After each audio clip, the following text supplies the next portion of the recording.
আসসালামু আলাইকুম। কাদের যদি কালিম পাখি লাগে তাহলে আমার সাথে যোগাযোগ করতে পারেন। এই ২ টা কালিম পাখির সেট বিক্রি করা হবে।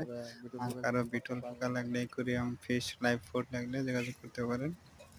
দেওয়া যাবে। ক্যাশ অন ডেলিভারিতে পুরা বাংলাদেশে মাল পাঠানো হয়। স্টেট পোস্ট কুরিয়ারের মাধ্যমে।